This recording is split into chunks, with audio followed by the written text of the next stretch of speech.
government. A coup is actually where people extend their limit beyond what constitutionally is being provided for. That one is also a coup. When you rig yourself into an election, it's also a coup.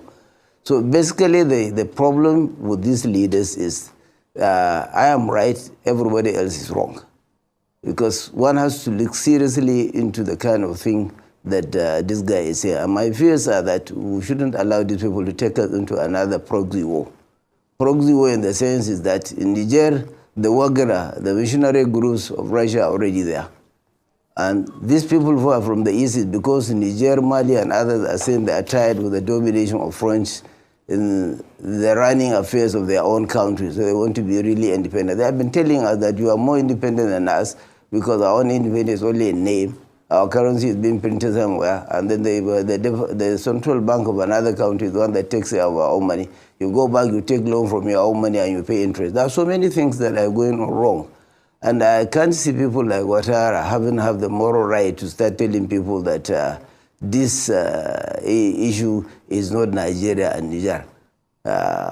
As far back as the 18th century when the Sultanate was established, there has been a very good cordial relationship between the two countries. And a number of Nigerian leaders happens to belong to the two countries. Nigeria recognized in dual citizenship. There are a number of Nigerian leaders that are partly here and partly there. So I can't see anybody who is telling us that if there is going to be a war, even if we are not around neighbors, with Niger, one will say it is not a war between us. It is actually a war between us because there are a number of Nigerians that are going to be affected as a result of that war.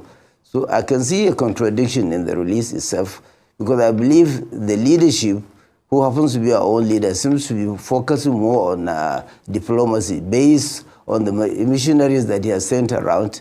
The former president was there together with the Sultan of Sokoto. Nobody seemed to know what has actually happened. And you see, you cannot really negotiate with the threat. The first thing that's made it very difficult for people to start thinking about this negotiation was the fact that you took a decision, cut off light, close the borders and what have you. You have a negotiation, you cannot negotiate with somebody on the basis of a threat. You should first negotiate. It is only when the negotiation fails that you think about what happened again. So I believe basically there is a lot of contradiction in the release itself. Two, I'm sure we should not allow this country to go into a proxy war between the West and Russia, because at the end of the day, if you look at what is happening in Ukraine, if you look at what is happening in Sudan, and in quite a lot of places you see around Libya that has virtually finished, you can see basically is this idea of pushing people to do certain biddings.